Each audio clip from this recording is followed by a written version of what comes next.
The Rhythmicon is sort of a polyphonic, polymetric metronome. It can play 16 notes, 16 rhythms simultaneously. And the rhythms are all harmonically related to each other. So you've got a fundamental pulse, and then you've got the second, you've got 2 times the pulse, 3 times the pulse, 4 times the pulse, 5 times the pulse, 6 times the pulse. Then it starts getting weird. 7 times the pulse, 9 times the pulse, so it's 11 not the times harmonic, the pulse. it's not 1/5 octave, third. No. Well, it is, but it keeps going. Because within the first 16 harmonics, there's a lot of strange stuff. Right. You know, it's not like 2nd, 4th, 8th, and 16th. It gets weird. You get into microtones. So each note is harmonically related to each other note, and each rhythm is harmonically related to each other rhythm.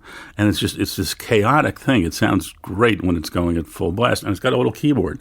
When you hit the keyboard, and it tells you, which harmonic you want to play.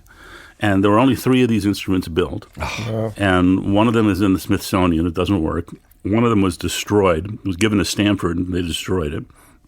And one of them's in Moscow at a museum at the Moscow Conservatory.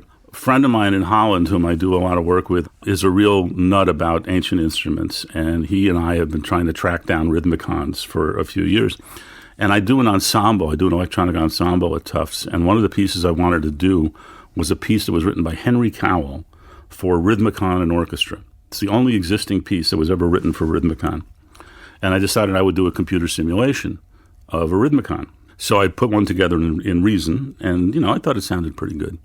So last year, there was a Laurie Spiegel party, and who should show up but Gautier, the pop star. Oh, cool. And I knew that he was into ancient electronic instruments because he was fooling around with endiolines and some stuff like that. He has an endioline orchestra. I'd met him the year before at Laurie's. So we're at this party, and I said to him, I wasn't actually there. I was sick, so I couldn't come down for AES, so I Skyped my way into the party. So they're passing me around on an iPad, right? And I'm talking to her. So I get to Gautier and I say, hey, you'll appreciate this. I am going to do Henry Cowell's Rhythmicon for Rhythmicon and orchestra. And he said, you want to use mine? He has one? He had built one.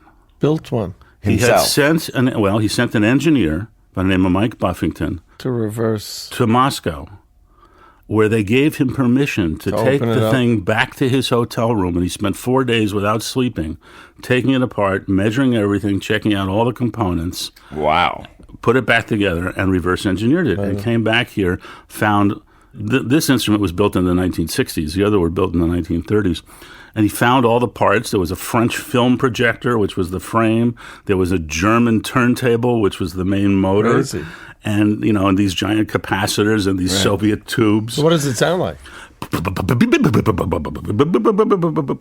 It's not a pleasant sounding instrument. I mean, you could just do that. You don't even need it. That's right. No, you could sample me. You sound fine. And it would be we just did.